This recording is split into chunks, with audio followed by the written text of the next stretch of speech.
English, kursi radiofonik I gjuhës angleze. Let's talk in English.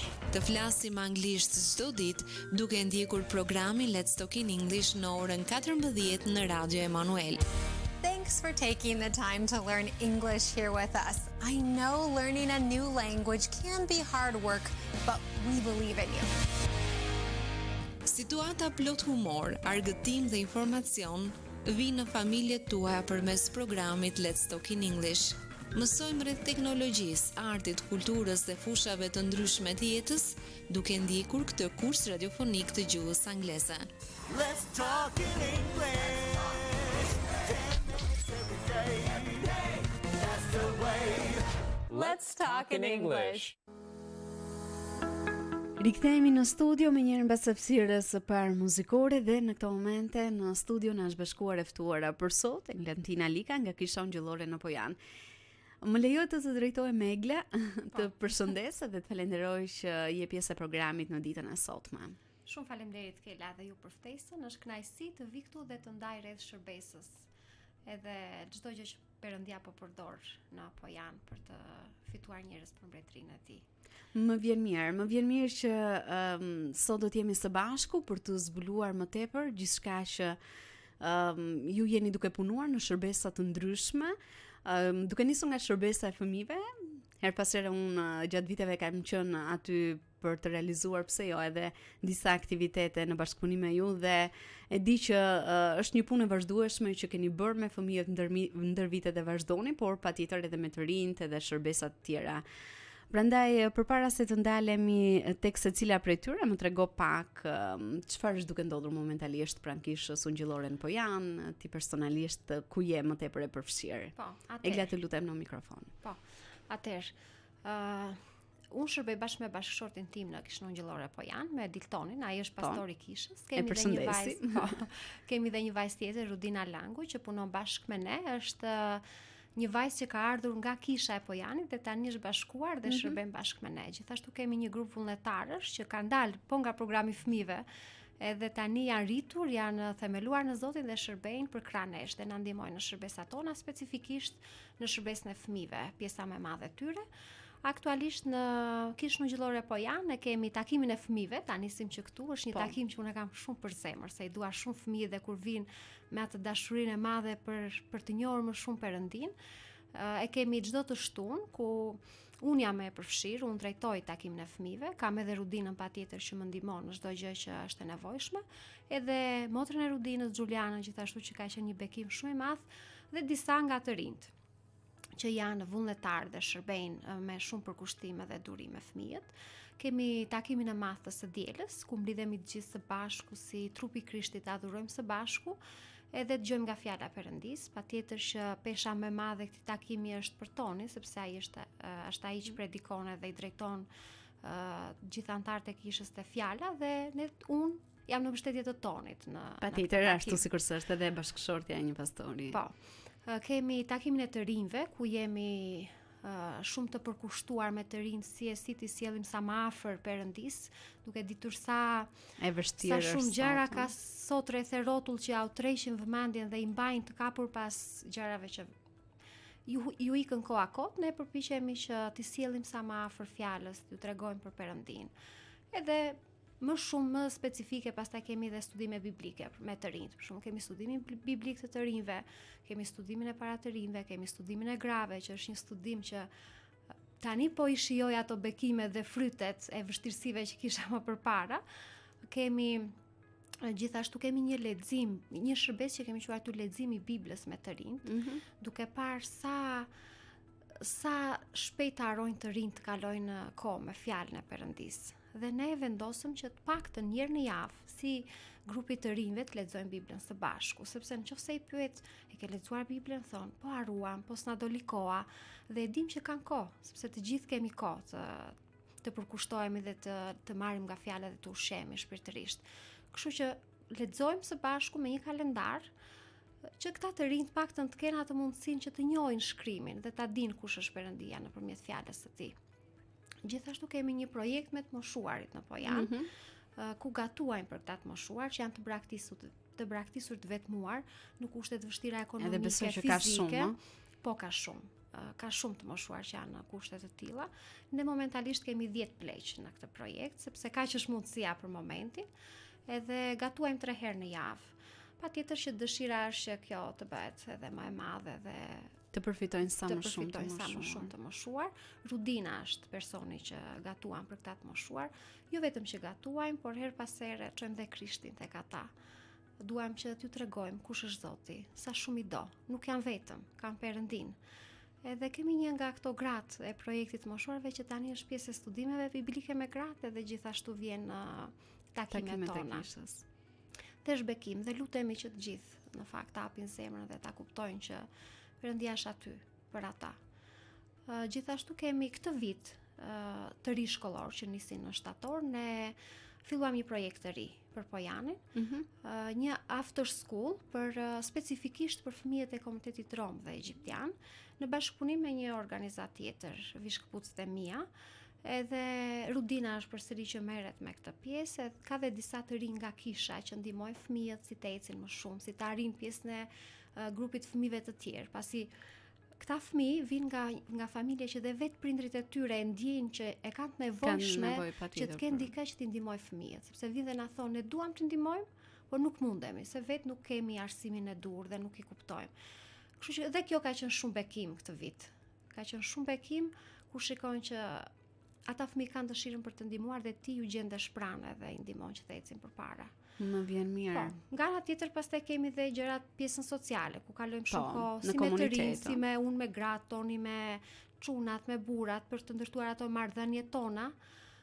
Dhe kjo është e rëndësishme për të pasur, për të qenë së bashku, një komunitet, një familje. Patjetër sepse duhet edhe të dëgjosh nga shqetësimet, nga problemet që ata kanë, qoftë edhe nga ato më të vogla që mund të kenë të rinj, por edhe më të rriturit.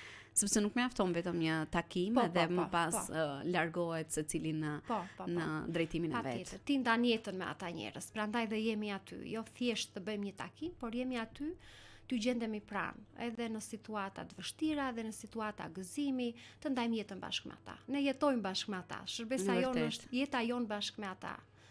Igla, ju tashmë keni vite që punoni në Pojan, sa të hapur janë njerëzit për të dëgjuar nga fjala e Perëndisë, edhe për t'u bashkuar ndoshta më lehtë apo edhe më vështirë ndonjëherë në takimet që u bëni?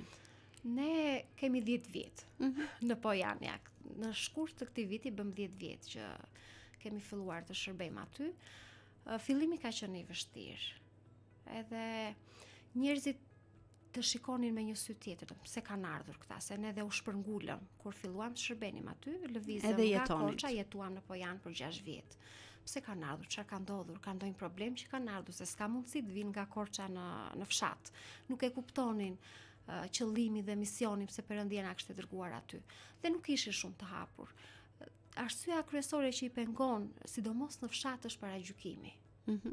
Njerëzit paragjykohen, pse ve në kish, çfarë kërkon ti në kish, ti rrjedh nga një familje muslimane, pse ti në kish, ne kemi traditat tona, shko në kish për të përfituar, ka lloj-lloj paragjykimesh që njerëzit i pengojnë për të ardhur te edhe nëse kanë atë dëshirën për të qenë pjesë të takimeve. Gjithmonë ka sfida në këtë pikë. Të rinjt në përshkolla i bullizojnë, përpiqen t'i përjashtojnë të rinjt që janë pjesë e kishës, edhe dashur pa dashur dhe ndikojnë në të rinjt. Me grupin që kemi tani, ata janë rritur në Zotin, e kanë kuptuar kush është e vërteta, e kanë kuptuar rëndësinë të qanurit të gjithë së bashku, edhe nuk ndikohen më nga opinionet apo paragjykimet e tjerëve. Ata që janë të themeluar, ata që janë të rinj, duhet patjetër të punojmë edhe të jemi të kujdesshëm, sepse është shumë e lehtë për ata të ndikohen nga opinionet. Edhe të largohen ndonjëherë. Një vështirësi, për shembull, një vështirësi tjetër ka qenë me burrat. Shumë burrat kanë atë krenarin që nuk e lejojnë dot veten që të paragjykohen nga të tjerët. Dhe kjo ka qenë një vështirësi dhe i ka bërë ata si më të tërhequr për të mos ardhur dhe mos u bërë pjesë e programeve. Patjetër, me gratë ndonjëherë është edhe më lehtë për të punuar edhe për t'i ftuar, ndoshta për të ndarë diçka me njëra tjetrën. Po, unë fillimisht e kam nisur shërbesën me gratë duke i vizituar ato në familjet e tyre. Duke krijuar një marrëdhënie me to dhe pothuajse të gjitha i kam shoqe. Kam një grup të madh me gra, rreth 20 gra, dhe i kam shoqe të gjitha dhe ndajmë, ato ndajnë me mua, unë ndaj me ato, këshillojmë njëra tjetrën. kështu ka nisur, duke krijuar ato marrëdhëniet tona shoqërore dhe pastaj kam nisur studimin biblik. Ka qenë sfidë, studimi i grave ka qenë sfidë, duke qenë dhe më e vogla, jam më e vogla e studimit. Dhe duke qenë më e vogla ti ndihesh a do ta bëj dot, ato janë më të mëdha, a do më dëgjojnë. Përgjegjësie. Por Zoti ka punuar edhe gratë kanë qenë shumë të hapura. Dhe për shkak të marrëdhënies kanë qenë më të hapura duke të njohur ty, duke parë krijon ato marrëdhënie ndërpersonale. Perëndia që ti beson është një perëndi i gjallë, i vërtetë që dhe ty të ka ndryshuar, janë dhe pastaj dhe më të hapura për të mësuar. Kështu që ka qenë më e lehtë me gratë. Ka qenë më e lehtë edhe ka pasur fryte. Mund të them që janë një brez që janë më të hapur ndaj fjalës së Zotit se sa të rinjt. Pak më parë ti përmende që momentalisht në shërbesat që keni të përfshirë fëmijë që tashmë janë të rinj, të cilët kanë qenë në takimet tuaja të para, apo edhe vajzat të rritura që tashmë vinë nga shërbesa e fëmijëve. Si ndihesh për këtë? Ndihem shumë mirë. Ti shikon atë punën e Perëndisë ndër vite që ka ndodhur në këta njerëz. Edhe ti shikon që edhe puna që ti ke bërë nuk ka ikur kot, por shikon që ka pasur fryte, shikon që ka vazhdimsi. Shikon që ka njerëz që janë bërë lidera tashmë, edhe i shërbejnë kishës dhe komunitetit të tyre. Dhe unë them që është shumë bekim kur lidera dalin nga vetë kisha. Nga grupi, ne kemi, për shembull Rudina ka ardhur nga grupi të rinjve, sepse në atë kohë e kemi gjetur kur kemi vajtur në grupin e të rinjve sapo kish filluar, dhe tani është mbështetje shumë e madhe për mua dhe për tonin. Përmendën në shumë shërbesa. Po, është shumë bekim dhe në çdo gjë ne i marrim, ajo është pjesë e vendimarrjes që kemi në Pojan. Imagjino sa shumë punë Perëndia ka bërë në jetën e Rudinës në gjithë këto vite. Juliana për shembull ka ardhur nga programi i fëmijëve. Edhe tani është staf në fëmijët, në të rinjt, në takimin e të dielës, në çdo gjë që ne kemi nevojë. Pastaj kemi nga grupi fëmijëve që janë tashmë pjesë e programit të rinjve që shërbejnë në shërbesën e fëmijëve. Janë rritur aty dhe tashmë shërbejnë Perëndisë në kishën ku ata janë rritur. Dhe është gëzim për mua edhe për tonin, është gëzim i madh kur shikojmë që Perëndia vazhdon punon, ka një plan për Pojanin, ka një plan për njerëzit aty, edhe përdor njerëzit aty brenda për brenda. Më vjen mirë për mënyrën se si ju jeni duke punuar edhe për frytet që jeni duke parë për gjatë këtyre viteve të shërbesës suaj në Pojan. Ne do të vazhdojmë bisedën tonë në studio për të ndalur tek të tjera aspekte, por në këto momente do të shkëputemi për të ndjekur një hapësirë muzikore. Vjen kënga Unë dorëzohem, kënduar nga Gloria Nure. Vazhdoni qëndroni, jeni në valët e Radio Manuel për gjatë programit Muzik Plus dhe sot jemi në një bisedë të veçantë me Eglën.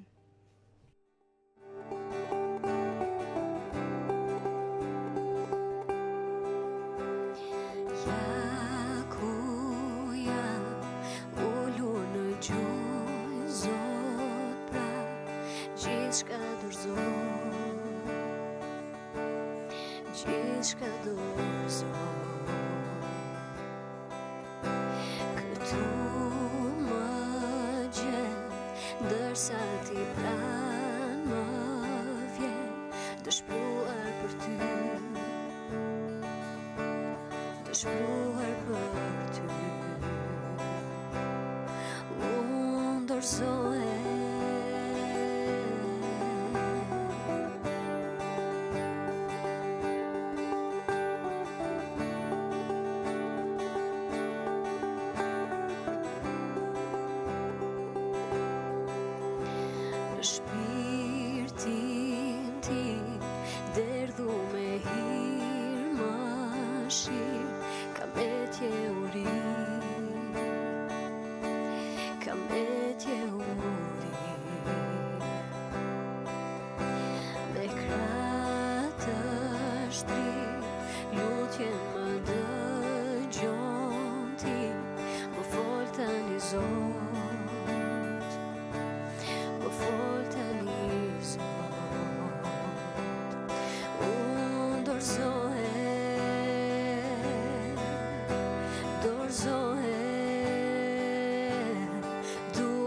Të njoh më shumë, dua të njoh më shumë, unë dorëzohem.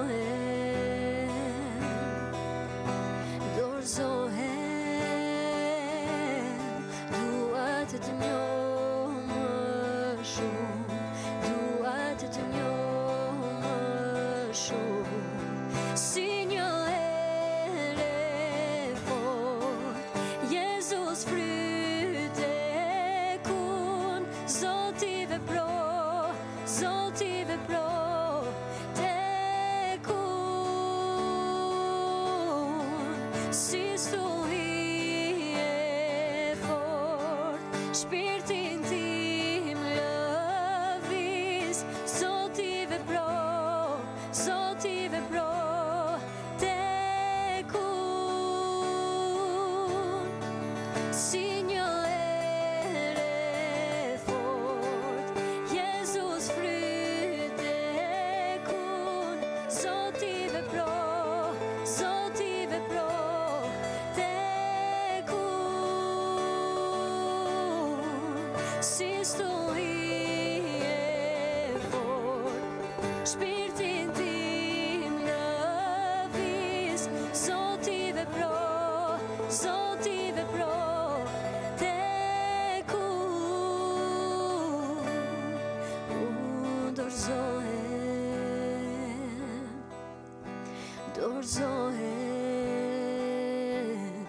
dua të njoh më shumë, dua të njoh më shumë, unë dorëzohem, dua të njoh më shumë, dua të njoh më shumë.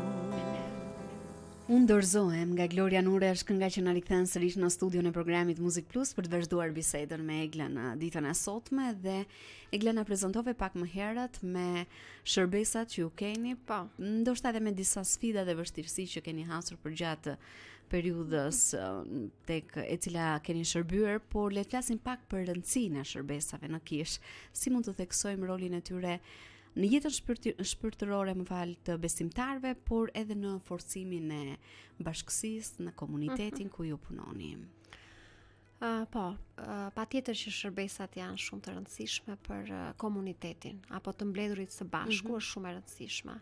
Vetëm fjalën e Zotit na thuhet që mos i shiqni dorë nga të mbledhurit së bashku, por inkurajojeni njëri tjetrin që të mblidheni bashk, të forcojeni dhe të rriteni së bashku. Është shumë e rëndësishme si për jetën shpirtërore të besimtarit edhe atë emocionale. Ne aty jemi një komunitet që e quajmë veten një familje, kemi të njëjtin natë, të njëjtin Zot.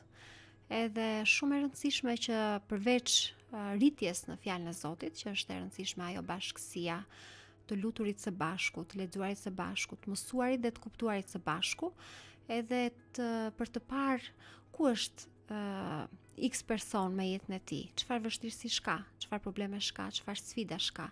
Nëse nuk mblidhemi bashk, nuk arrim ta kuptojmë ku ndodhet një person dhe ku ndodhet tjetri. Prandaj është shumë e rëndësishme për t'ju gjendur pranë në bashkësi njëri tjetrit, për të kuptuar që nuk jemi vetëm, jemi të gjithë bashk. Jemi aty për të inkurajuar njëri tjetrin, për të ndërtuar njëri tjetrin, edhe për të nxitur njëri tjetrin, sepse ka momente që në momentin që unë jam në një moment vështirësi apo jam poshtë, kam nevojë për dikë tjetër që të më mbajë edhe të më nxit dhe të më thotë që Egla, ti do ta kalosh këtë, me Zotin ti do ta kalosh, edhe të më inkurajoj që të vazhdoj përpara, si në shkrimi, si në jetën time, si në atë vazhdimsinë time në marrëdhënien me Perëndin. Unë e shkoj shumë të rëndësishme në rritjen shpirtërore, në thellimin e fjalës së Zotit, edhe në anën emocionale dhe në kujdesin ton të përditshëm. Mund ta lidhim me familjen ton, për shembull. Sa e rëndësishme është të mblidhemi bashkë. Gjatë ditës shkojmë të gjithë në punët e veta, kemi rolet tona, dhe në darkë mblidhemi të gjithë bashkë dhe ndajmë nga dita jone e përditshme. Çfarë ka ndodhur me mua, çfarë ka ndodhur me ty? Japim ato këshillat si ta bësh ti më mirë, çfarë të bëj unë më mirë, apo si ta ndihmojmë një antar ton të familjes që të nesërmen të jetë më mirë dhe të vazhdoj i palëkundur. Edhe në kish kështu e shikoj, domethënë unë gjithmonë e shikoj, e krahasoj familjen e vogël me atë familjen më të madhe, se Perëndia na ka bërë dhe shumë të qartë që ne jemi trupi i Krishtit, jemi një familje dhe shumë e rëndësishme ashtu të qëndrojmë bashkë në unitet, ashtu të funksionojmë, ashtu të kujdesemi, të përcjellim dashuri, e shumë tepër. Dhe patjetër që kjo është edhe një tregues që të tjerët shikojnë. Të mbledhurit së bashku, dashuria për njëri tjetrin, ju tregon të tjerëve që është me vepra, duhet të jetë me vepra. Po.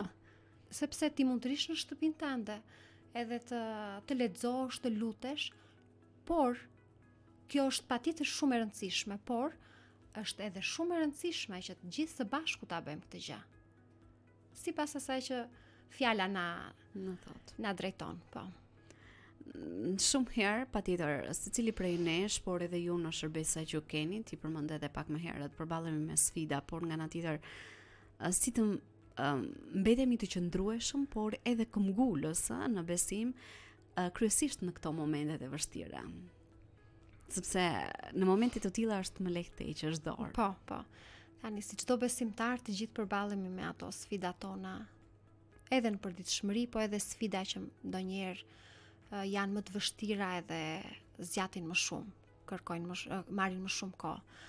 Por patjetër që ne kemi Perëndin, kemi Atin.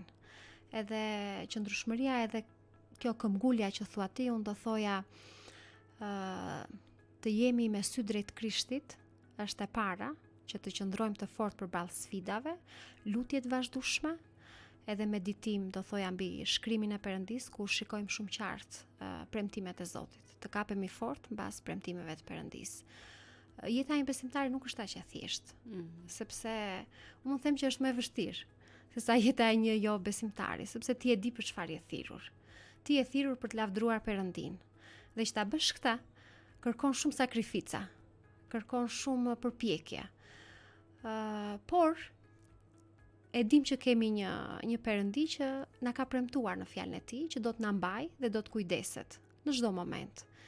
Dhe kjo është për mua thelbi i gjithçkaje. Ne diskutojmë shpesh në shtëpi me Tonin, edhe kemi pasur sfida, që ti jemi realistë, se të gjithë kemi sfida, kemi pasur sfida edhe nga më të vështirat. Dhe diskutojmë gjithmonë, sidomos Toni është shumë inkurajues me mua dhe thot, Egla thot, mbaj sy drejt Krishtit. Në qoftë se ti e heq vëmendjen apo sy drejt Krishtit, do lëkundesh. Ai është shpresa, ai është ajo që na çon ne busulla. Ai është busulla që na drejton edhe na çon ta përfundojmë këtë garën e mirë apo luftën e mirë të besimit. Duhet dhe durim. Kur ka sfida duhet dhe durim. Siç e thash në fillim, ndonjëherë sfidat janë ndoshta një ditë, 2 ditë, po ka sfida që vazhdojnë edhe për një kohë të gjatë. Por duhet jemi të durueshëm, këmbgulës në fjala, edhe Perëndia në fund do na përsos më shumë. Ne tek Jakobi thuhet shumë qartë, gëzohuni kur kaloni tundime dhe sfida të ndryshme, sepse është mirë për t'ju përsosur, është mirë për thellimin tuaj në Krishtin, për t'u kapur më fort mbas Krishtit, për të parë që sa të varur jemi ne ndaj Perëndisë, dhe mos harrojmë kur këtë gjë. Mbi gjitha Perëndia ka kohën e vet, për mënyrën se si vepron edhe se si i zgjidh sfidat, vështirësitë edhe problemet që ne kemi. Kjo është për mua dhe inkurajim për të tjerët. Mos hiqni dorë në ditët më të vështira, sepse Perëndia na ka premtuar që do të na mbajë, edhe pas këtyre ditëve të vështira ka premtuar që edhe këto do të kalojnë. Si mua, si ty dhe shumë të tjerë, në mbar botën gjithë krishterët kanë sfida. Edhe dim që të gjithë kalojnë përmes këtyre situatave, ama nga ana tjetër e dim që të gjithë kemi të njëjtin Perëndi që na mban edhe na forcon. Ky është inkurajimi nga ana ime për çdo njeri që kalon përmes situata të vështira. Qëndroni fort në Krishtin, kapuni fort mbas Krishtit, ai mban premtimet në çdo kohë. Është besnik, patjetër. Është besnik. Pak më parë përmendej që një punë të vazhdueshme ndër vite keni realizuar edhe me grupin e të rinjve. Që në vetvete përbën sfidë sot të punosh me të rinj, të cilët kanë ato momentet e veta, kanë të ndimet e veta në botën në cilën e jetojmë. Nga ana tjetër do duhet të largohem për shkak të studimeve, shumë prej tyre edhe për një jetë më të mirë në vende të ndryshme në Evropë. Prandaj si nxisni dhe inkurajoni të rinj të shërbejnë dhe nga ana tjetër të qëndrojnë të fortë në besim, edhe në momentin që do duhet të largohen nga zona e tyre. Po, tani kjo pjesa e të rinjve vërtet është sfidë në Pojan. Dhe mendoj dhe në vende të tjera, sepse po sidomos në zona të tilla ku priren patjetër shumë më lehtë për të larguar, për një jetë më të mirë, por edhe për studime më të mira. Për shkak të studimeve, ne I kemi të rinj deri në gjimnas, në Pojan. Edhe e dim që do vi dita që një pjesë e tyre do largohen edhe do shkojnë për një arsim më të mirë apo për një punë më të mirë, për një jetesë më të mirë diku tjetër, sepse këtu nuk kanë shumë mundësira, të themi. Ne përpiqemi që në ato vite që I kemi aty të punojmë sa më shumë me grupin e të rinjve, edhe përpiqemi që vërtet ata ta kuptojnë qartë kush është Krishti.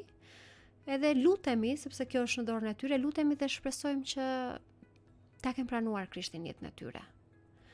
Është sfidë sepse largohen, ti përpiqesh të ngresh lidera, ti përpiqesh të shikosh për shembull kush e ka këtë lloj aftësie apo këtë lloj dhuntie për të qenë lider dhe ti investosh tek ai njeri, dhe pastaj ai person ka të tjera ëndra për jetën e tij, ka të tjera qëllime. Nuk mund ta pengosh asnjëherë sepse gjithkush ka zgjedhjen e tij dhe gjithkush e di vetë si perëndia e thret për jetën e tij. Por një gjë që bëjmë në Metonin, I inkurajojmë shumë që kudo që të shkojnë të bëhen pjesë e kishave. Kjo është lutja jonë. Çdo I ri që largohet nga Pojani, që e ka njohur Krishtin, I inkurajojmë që të jenë pjesë e kishave. Shumë kemi një grup me të rinj që janë në Tiranë, janë pjesë e kishave dhe është gëzim për ne. Domethënë, ne themi kjo është fitore. Nuk janë në kishën e Pojanit, janë në kishën e Tiranës, janë në kishën e Perëndisë në fund. Edhe kjo, për këtë duhet punojmë të gjithë. Ky është qëllimi, që ata të jenë të Zotit. Se nuk janë në Pojan, janë në Korçë apo janë diku tjetër, mjafton që janë me Perëndin. Tjetër, përpiqemi që ata që kemi aty, edhe çfarë po shikojmë tani, është që po shikojmë një brez pak më të madh se të rinjt, për të investuar edhe për të punuar në vazhdimsi për t'i bërë pjesë të shërbesave tona, sepse po e shikojmë që ata janë të qëndrueshëm, janë vendosur aty. Janë më të qëndrueshëm, e kanë krijuar jetën e tyre aty, kanë atë punën e tyre, të ardhurat e tyre dhe shikojmë që jetën e tyre e shikojnë aty. Dhe patjetër që po shikojmë si të investojmë tek ta njerëz, që t'i pajisim, t'i dishepullizojmë, t'i përgatitim për të qenë pjesë e shërbesave mbas. Dhe në të ardhmen mund të jenë ata që të drejtojnë. Nuk e dim çfarë plani ka Perëndia, por ky është vizioni tonë në lidhje me këtë shërbes, po. Ne do të vazhdojmë bisedën tonë në studio për të ndalur edhe tek diçka tjetër, por shkurtimisht shkëputemi për të ndjekur një tjetër hapësirë muzikore, vjen nga I këndoj dashurisë tënde nga Petrina Kalaveshi.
Është marrëzi e di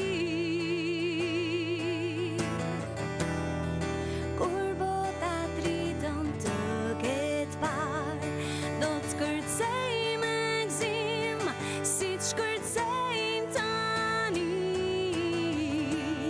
I këndoj dashuri së tënde, dashurisë tënde, I këndoj dashurisë tënde, I këndoj dashurisë tënde, I këndoj dashurisë tënde, I këndoj dashurisë tënde, I këndoj dashurisë tënde, I këndoj dashurisë tënde. Vazhdojmë të jemi në një bisedë shumë të veçantë në valët e Radio Manuel në programin Muzik Plus së bashku me Eglën, e cila vjen nga Kisha Ungjillore në Pojan. Egla, sot folëm patjetër për sfidat, vështirësitë në shërbesa të ndryshme që u drejtoni, por cilat janë disa nga arritjet që ti do t'i ndash me dëgjuesit? Atëherë, unë do ta nis pak që nga fillimi kur kemi shkuar në Pojan. Biseda e parë ka qenë patjetër me Tonin, nga pastori i kishës këtu në Korçë, që është bërë edhe ishte diskutimi, do ta vazhdojmë shërbesën në Pojan apo jo. Pse erdhi një moment që dukeshin gjërat shumë të vështira. Njerëzit duke s'kishin interes, nuk kishte më njerëz në për takime, shumë pak, vetëm programi i fëmijëve ka qenë gjithmonë i qëndrueshëm. Edhe duke folur me Tonin, pastori i kishës në atë kohë, ka thënë që si të bëjmë, domethënë ta vazhdojmë apo jo, dhe Toni ka thënë, "Ok, do ta provojmë edhe një herë." Në atë periudhë ishte edhe një çift tjetër këtu, Joni dhe Eduardi, nga Hollanda, dhe I përshëndes shumë sepse I dua shumë ata të dy. Edhe ishte Toni I pari që shkoi, dhe pastaj mbas Tonit isha edhe unë për të suportuar edhe Tonin, po edhe për të qenë edhe pranë dhe mbështetje për Jonin. Dhe kemi nisur me shumë pak njerëz. Siç e thash, domethënë ishte diskutimi të vazhdonte kisha ose jo. Por nga çfarë prezantova më përpara, unë shikoj që Perëndia ka punuar shumë. Dhe nga të gjitha grupet që pam dhe diskutuam, këto janë arritje dhe janë fryte, janë të kora ndër vitet që Perëndia ka punuar. Patjetër na ka përdorur ne si vegla në duart e tij për të shpallur fjalën e tij, për t'i dishepullizuar të tjerët rreth rrotull, për t'i drejtuar më shumë tek fjala, për t'i shpjeguar dhe të gjitha nga këto. Por në fund të fundit është puna e Perëndisë që ai ka bërë ndër këto vite në Pojan, edhe unë shikoj si një arritje shumë të madhe. Për shembull, shikoj studimin e grave, siç ta thash. Nga një studim që unë nuk e mendoja dot që do arria këtu dhe nuk e besoja, shikoj që Perëndia ka vepruar, ka hapur zemrat e grave, ato vetë kanë ftuar shoqet e tyre, dhe tani kemi një grup shumë të madh dhe një grup që ka etje për fjalën e Zotit, ndryshe nga grupet nga ata të rinjt apo para të rinjt, ka etje për fjalën e Perëndisë. Gjithashtu dhe takimi të rinjve. Një periudhë kemi qenë për në lutje shumë të gjata për takimin e të rinjve, se shikonim që vinin iknin, ishin të lëkundur. Vinin në kish, pastaj kishin një grup shoqëror musliman, I tërhiqnin, përpiqeshin me do e mos me mënyra nga më të ndryshmet për t'ju treguar që ishin gabim aty ku po shkonin. Është sfidë dhe jemi lutur që Perëndia të punonte në këta të rinj, të hapnin zemra, dhe tani vërtet shikojmë fryte në grupin e të rinjve. Kemi një grup të rinj të madh, sidomos për një fshat, edhe shikojmë që ka një pjesë e mirë e tyre janë patjetër që e kanë pranuar Krishtin, po dhe një pjesë e mirë e tyre janë të themeluar edhe e duan Perëndin dhe shërbejnë, siç e thash, dhe shikoj që vërtet paktën këto dy grupe janë grupe që kanë ardhur nga sfida më të ndryshme, edhe tani kemi të kora. Kurse programi fëmijëve ka qenë gjithmonë një program që ka qenë plot me shumë gëzim, siç është puna me fëmijët. Atë fëmijët me atë dashurinë e tyre që vinë dhe të duan pas një lloj interesi dhe të shikojnë në dritë syrit çdo gjë që bën ti. Edhe kjo patjetër që është një arritje, apo si thua, është një punë që ti shikon frytet në vazhdimsi. Dhe shikojmë që Perëndia ka vepruar, ka punuar, patjetër që do vazhdoj të punoj. Kemi dhe takimin e të dielës. Ne nuk kemi pasur takimin e të dielës më përpara në Pojan. Dhe kemi disa vite që kemi nisur dhe në fillim tham ndoshta do ishte e vështirë që njerëzit bëshin gjithë bashk.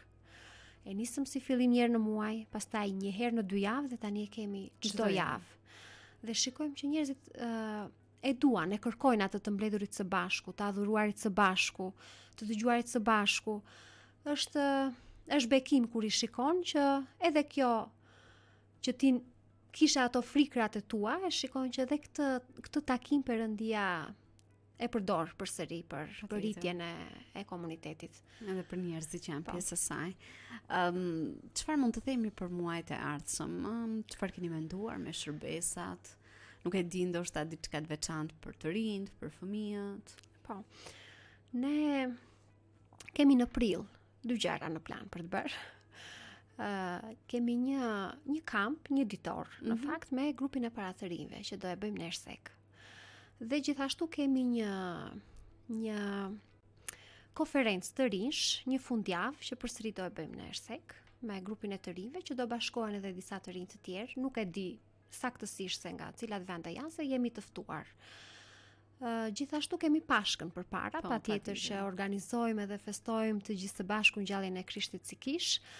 Nuk kemi një plan specifik çfarë do bëjmë për Pashkën, mund të them që vjet bëjmë diçka ndryshe. Ishim tek pylli fazanëve, kisha e Pojanit bashkë me kishën ungjillore të Pogradecit dhe u mblodhëm gjithë bashkë dhe festuam Pashkën gjithë bashkë. Kemi disa mendime që kemi ndarë me kolegët tanë që shërbejnë në kisha të tjera, por nuk është se kemi bërë një plan specifik.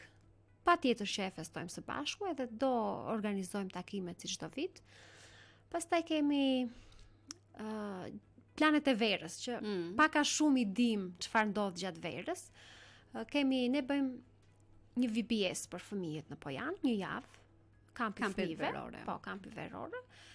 Ku ftojmë gjithë fëmijët e Pojanit me një tematikë të caktuar rreth besimit. Marrim një personazh nga Bibla edhe tregojmë komplet jetën e tij dhe patjetër që është edhe ungjilli brenda, shpallim Krishtin dhe të gjitha.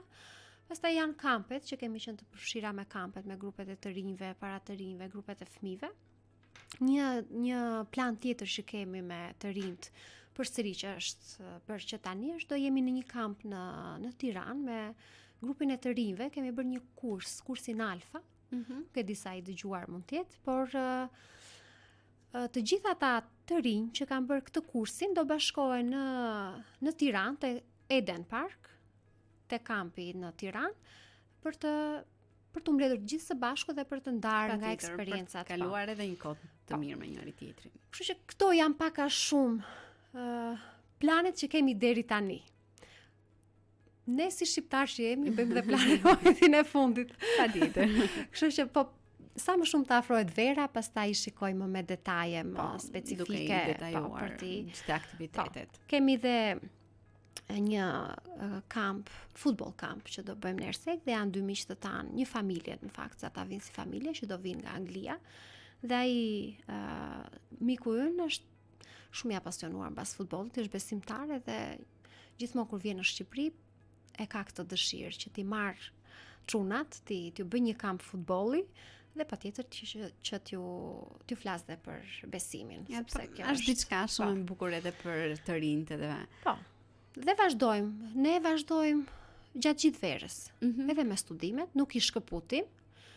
Vazhdojmë takimin e fëmijëve, vazhdojmë takimin e të rinjve, madje me të rinj bëjmë shumë më shumë nga sa bëjmë gjatë vitit, sepse janë pushim. Patjetër kemi shumë mundësi për të kaluar kohë me ta. Po, rallojmë pak studimin e grave, bëjmë një herë në muaj se gratë fillojnë këto punrat e tyre në përfshatra dhe janë pothuajse gjithë ditën jashtë, një pjesë e tyre shkojnë në Greqi me punë sezonale, por vazhdojmë. Me shërbesat vazhdojmë. Më vjen mirë për gjithçka që prezantove në ditën e sotme në lidhje me shërbesat e ndryshme që keni. Dhe duke qenë se po mbrim në fund të bisedës në studio, çfarë mesazhi ke për ata që ndoshta janë duke na dëgjuar në këtë moment dhe nga ana tjetër janë në kërkim të një lidhjeje më të fortë me Krishtin? Unë do thoja që dhe jam e sigurt për këtë që Perëndia kërkon një marrëdhënie me çdo njeri. Ai kërkon që ne të vim edhe të hapim zemrat tona dhe ta pranojmë atë në zemrën tonë. Kjo është dëshira e Perëndisë, që secilit ketë një marrëdhënie personale me atë. Ndonjëherë ka njerëz që si lejon të themi frikrat e ndryshme, e shkuara e tyre dhe nuk e kuptojnë që Zoti është duke i pritur krah hapur. Unë i inkurajoj edhe i sfidoj që ta kërkojnë Perëndin. Ta kërkojnë edhe do ta gjejnë. Do të thënë çdo njeri që e kërkon Perëndin do ta gjej. Çdo njeri që hap zemrën e tij edhe lejon që Perëndia të hyjë aty dhe të ndryshojë çdo gjë në jetën e tij, do ta gjej Perëndin edhe do ta ketë për gjithmonë jetën e tij.